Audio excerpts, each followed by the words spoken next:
kita lihat ada satu pertanyaan dari Bapak Ahmad Yakub mungkin ya. Ini bagaimana engagement yang lebih struktural dilakukan dengan rumah sakit swasta. Ya, tadi kita banyak cerita mengenai situasi di rumah sakit pemerintah, swasta belum. Ya, kemudian satu lagi Dr. Joni ada pertanyaan, silahkan Pak Sudi dinaikkan layarnya. Di sini dikatakan Pak Joni mengusulkan bahwa kasus sedang sebaiknya dirawat di rumah sakit darurat. Ya. Jadi ada zona ya, zona khusus sesuai dengan severity levelnya dan perlu dipertimbangkan swasta juga. Nah, oke.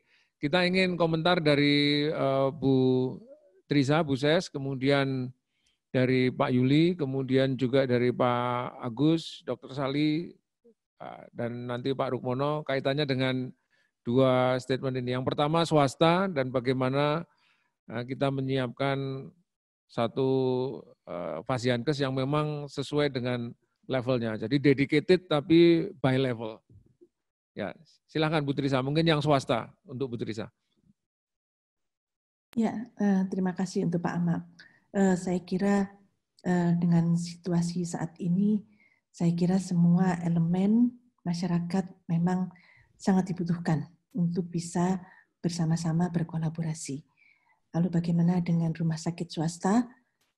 Saya kira rumah sakit swasta juga sangat berperan dalam membantu setidaknya mengurangi beban yang ada pada rumah sakit rujukan yang ada. Masalahnya adalah apakah sarananya bisa segera dipersiapkan, termasuk APD. Kami sangat concern pada keselamatan dari tenaga kesehatan yang hari-hari ini betul-betul muncul ke permukaan. Nah, ini sangat diharapkan komitmen dari rumah sakit swasta untuk yang pertama memang ikut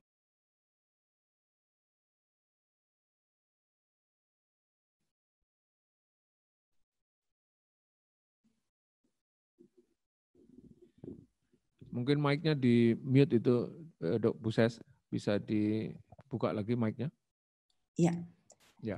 Yang pertama adalah mari kita bersama-sama untuk bekerja sama, saling membantu, artinya ikut berperan dalam penanggulangan COVID ini. Yang kedua, kami sangat berharap rumah sakit swasta dapat mempersiapkan sarana yang memadai, yang standar untuk keselamatan tenaga kesehatan yang ada.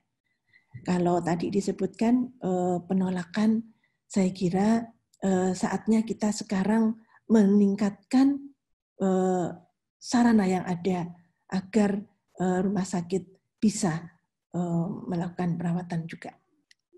Ya, baik Bu Ses. Jadi intinya swasta memang sebaiknya dilibatkan, tetapi kemudian bagaimana harus dipastikan ya, sarana, kemudian juga peralatan-peralatan yang akan digunakan oleh SDM.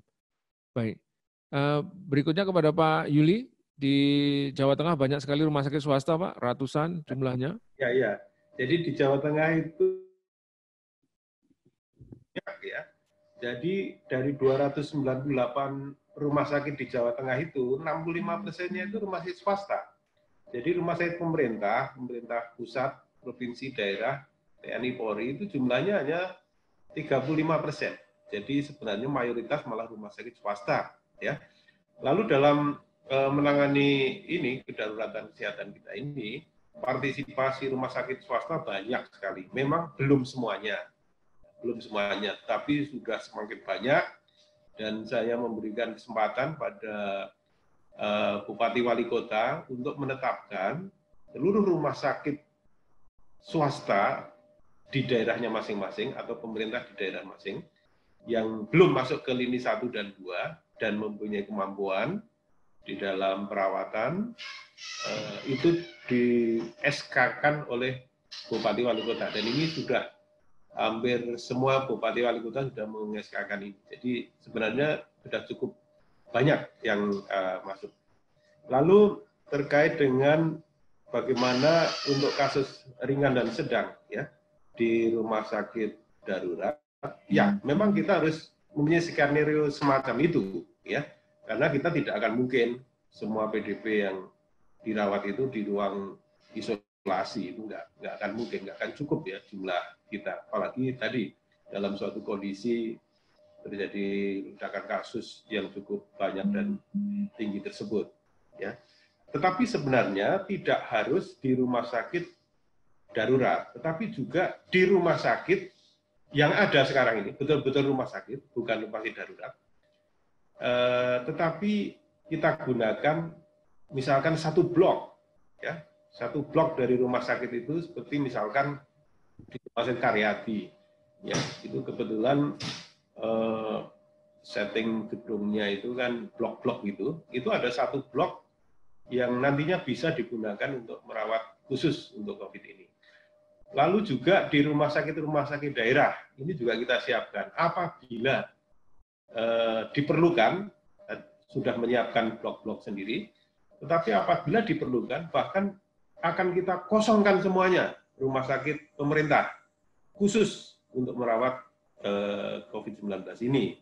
Ya, kasus-kasus lain kita dorong ke rumah sakit swasta, contohnya seperti itu. Jadi ini adalah skenario yang kita lakukan. Dan saya kira rumah sakit darurat, atau kalau dalam konsep kita juga tadi ada rusunawa, ada asrama, ya, semacam itu bisa kita alihkan namanya rumah sakit darurat. Itu bisa merawat yang ringan, positif COVID, tetapi secara klinis, ya, itu ringan atau asimptomatis, dan tidak bisa diisolasi di rumah, ya misalkan itu bisa kita masukkan ke situ. Okay. Atau PDP yang dengan gejala-gejala ringan atau sedang bisa kita masukkan di situ. Jadi sebenarnya banyak skenario yang bisa kita ambil. Terima kasih. Baik, terima kasih Dr. Yulianto. Kita ke Dr. Agus dan juga Dr. Sali. Nanti Dr. Agus dulu. Kaitannya dengan severity level ini ada rumah sakit darurat, nanti spesialis paru yang mana yang akan ditempatkan di sana? Karena kan intinya untuk kasus-kasus yang berat, tadi dikatakan harus dihandle oleh spesialis paru, sementara yang mungkin yang 15% ya, yang belum masuk ke high care, atau yang mereka masih gejala ringan, yang 84 tadi itu, ini apakah bisa dihandle oleh dokter lain? Ya. Silakan Dr. Agus. Terima kasih. Assalamualaikum warahmatullahi wabarakatuh. Saya sekaligus juga berbagi pengalaman karena kami juga sudah turun di rumah sakit Wisma Atlet dan kami juga di rumah sakit swasta yang non rujukan, rumah sakit swasta rujukan, dan juga di rumah sakit rujukan COVID khusus ya seperti Persahabatan, Sulianti Sarosa maupun Gatot Subroto. Ya. Nah, seperti pertanyaan Bapak Joni, itu betul sekali bahwa di dalam rumah sakit rujukan memang harus dibuat level of rujukannya. Jadi khusus rumah sakit rujukan yang top referral itu yang memang akan merawat kasus-kasus yang berat dan critical case ya. Seperti kalau kami di Persahabatan, Gatot Subroto, Sulianti itu khusus yang levelnya berat sama kritikal ya. Tapi yang levelnya lebih sedang sampai ringan, tentu di rumah sakit rujukan yang level lebih bawahnya. Kalau kami di Jakarta seperti rumah sakit Pasar Minggu, rumah sakit Cengkareng, rumah sakit Polri. Nah kemudian yang di bawahnya lagi yang ringan, yang tanpa pneumonia itu di rumah sakit Wisma Atlet. Kami di rumah sakit Wisma Atlet itu sudah membuat kriteria bahwa yang dirawat di sana adalah yang COVID asimptomatis, atau PDP yang gejalanya ringan tanpa pneumonia, atau PDP ada gejala tanpa sesak napas. Itu juga bisa. Jadi COVID positif bisa dirawat di sana kalau tidak ada sesak napas. Bila ada pneumonia dia langsung dirujuk ke rumah sakit yang level lebih yang sedang, tapi kalau yang sampai berat di level yang rujukan paling puncak yang top referralnya. Jadi level of referral ini sudah dilakukan di DKI Jakarta untuk kasus yang berbagai variasi. Meskipun begitu pada pelaksanaan di lapangan memang banyak yang salah nyasar-nyasar datangnya. Ada yang ke Wisma Atlet ternyata berat, ada yang ke Persahabatan ternyata ringan.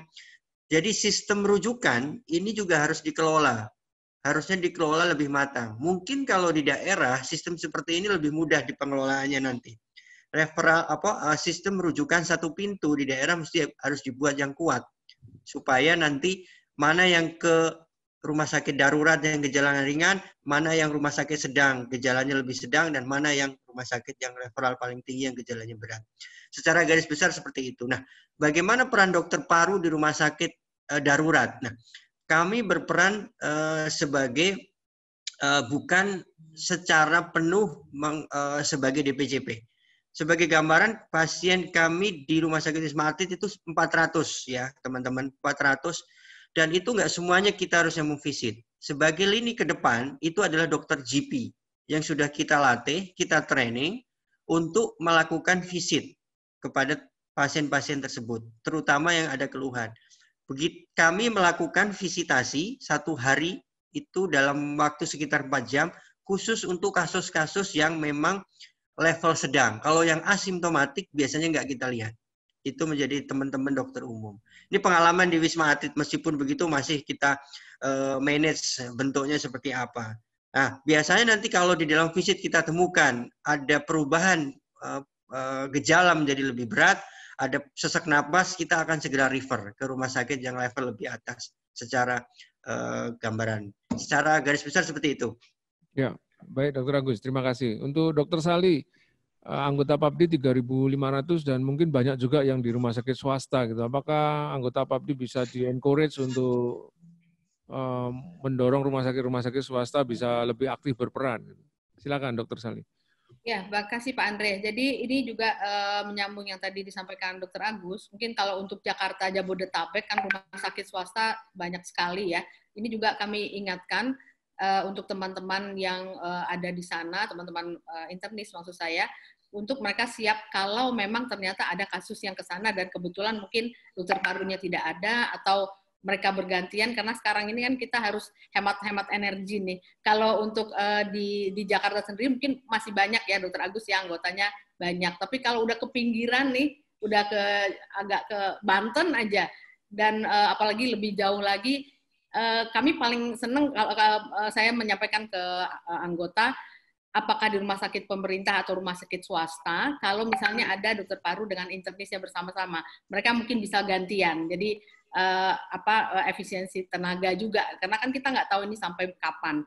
Nah, cuman memang untuk swasta ini kami ingatkan juga untuk tadi yang pertama kasusnya, severity levelnya setuju. Ini kemarin baru kami bahas juga. Kemudian yang kedua fasilitas, ini yang penting juga Pak Andre, karena misalnya pun ada teman-teman dari rumah sakit swasta bersedia, kan mesti dilihat juga karena gini, ada teman-teman yang di sana hanya tidak full timer, tapi hanya part timer. Ini juga kan mesti jadi pertimbangan. Ntar kalau dibutuhkan tidak ada dan lain sebagainya. Tapi kami sih kalau dari PABDI sudah menghimbau teman-teman apakah di rumah sakit pemerintah dan rumah sakit swasta untuk mereka turun langsung, jadi bersedia untuk ikut di tim kolaboratif ini. Itu mungkin dari saya. Terima kasih. Baik, terima kasih Dr. Sali. Jadi memang swasta sangat bisa di-encourage ya. Nah, kita kembali ke Pak Rukmono. Jadi Pak Rukmono, ada banyak sekali lesson learn yang kita pelajari sore hari ini. Apakah itu bisa diaplikasikan nanti di Jogja, Pak Rukmono? Silakan.